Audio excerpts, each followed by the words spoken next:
Please rise for the Pledge of Allegiance.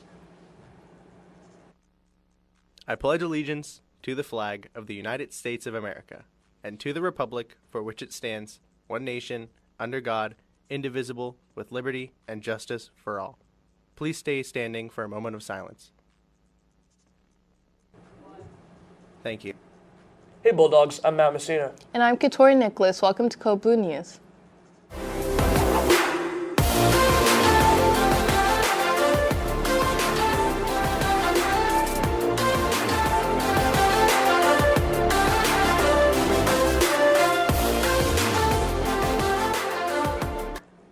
We hope everybody had a great vacation. We are excited for what this new year has to offer.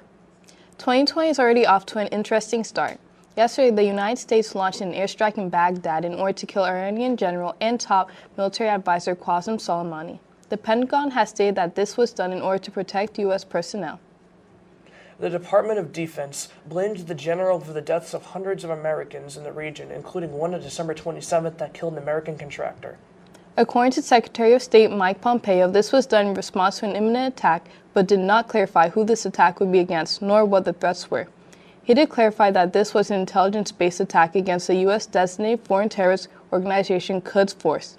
This is an important moment in our history that will still be unfolding across the next few days. Speaking of history, have you ever wondered about the history of the hot dog?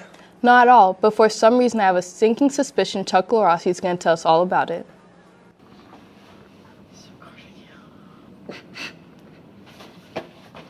The hot dog, also spelled hot dog, or dog, is a steamed link or grilled sausage link that is served in a partially sliced bun. It can also refer to a sausage itself. The sausage is also used as a wiener, a Vienna sausage, or a Frankfurt, also known as a Frank. The names of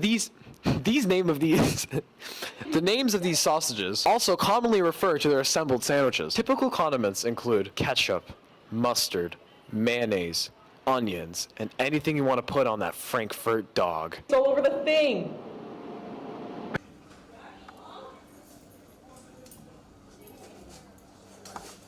I have questions about hot dogs for you. Oh. I have questions about hot dogs for you. I like hot dogs. You like hot dogs? Mm-mm. You like hot dogs? Yeah. You like hot dogs? Alright. You like hot dogs? No. Pussy, right?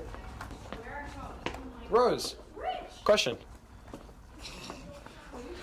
Do you like hot dogs?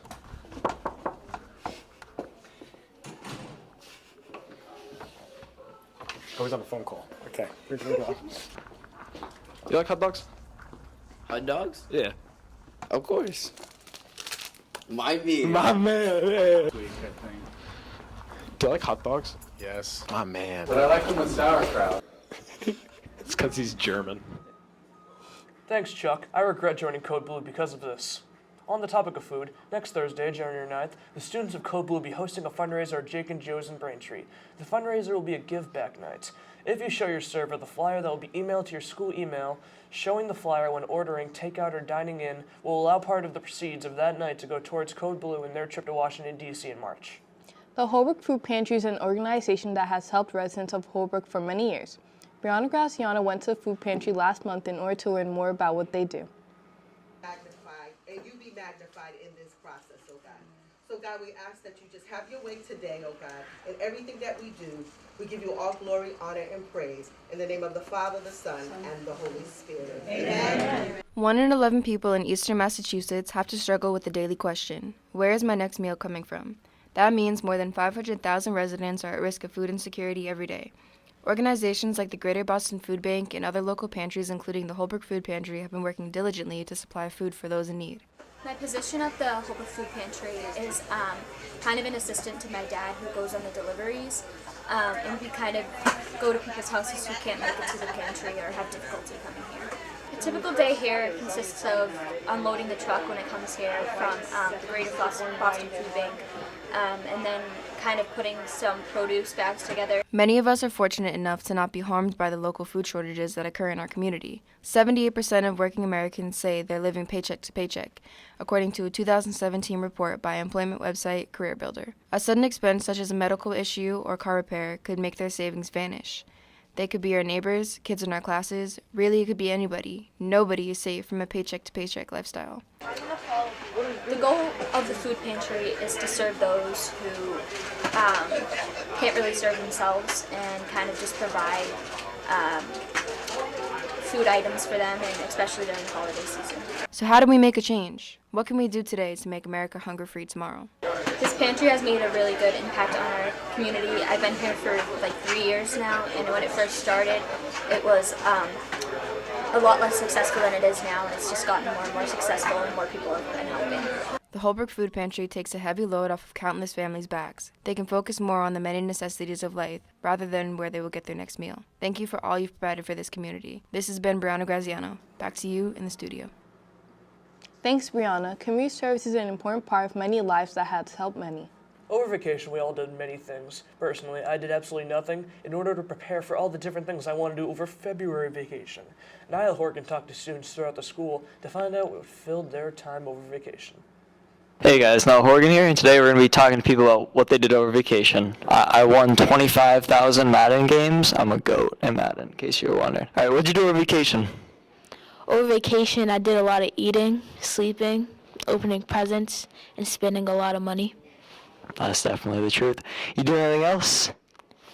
According to my calculations, no. Went to the movies, went to the mall, hanged out with friends, had some sleepovers, went to my grandmother's house and my aunt's house. Is that TikTok star Aiden DeMarco? Alright, what'd you do over vacation?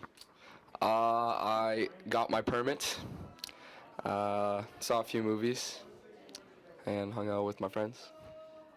And yeah. His friends. What'd you do over vacation? I went to my house in New Hampshire and I got AirPods. Anything else? Oh, and I got my permit, so. You got anything good for Christmas? Absolutely nothing. Alright, what'd you do over vacation? I hung out with my friends. I had a couple of sleepovers. Christmas was cool too. I got a ukulele. Alright, what'd you do over vacation? Well, I went to church, and there's usually this countdown till New Year's, and not embarrassing myself, I kind of cried. Where's my Big Mac challenge? What'd you do over vacation? I slept a lot. I definitely cried a lot. It was just for good reasons. I got a lizard. It was pretty cool. I named him Dime because I like change. You do anything else over vacation? I made a lot of music. glass11.bandcamp.com. To start off with, I got my wisdom teeth out, so that was pretty not fun. So. You do anything else? Well, because of that, I mostly just slept and ate soft foods and watched TV, so no, not really. Well, on New Year's Eve, I went to watch Jumanji 2, and my family does this tradition where we stay up till 12 o'clock, which is Christmas, and we all open our presents together. Take that to the bank. That's all for this week. I'm Niall Horgan of Code Blue News. Back to you in the studio.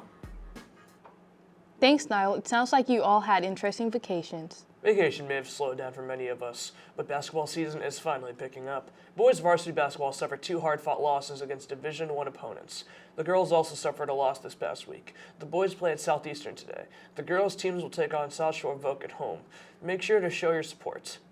Continuing on the topic of sports, anyone interested in playing football next fall should begin to attend off-season weight training on Tuesdays and Thursdays through June with Mr. Cates. Please see him for any questions or details. The first day of weight training will begin on Tuesday, January 7th at 2:30 p.m. in the weight room. You must be signed up on Family ID to participate. That's all for this week. I'm Matthew Messina. And I'm Katori Nicholas. See you next Friday.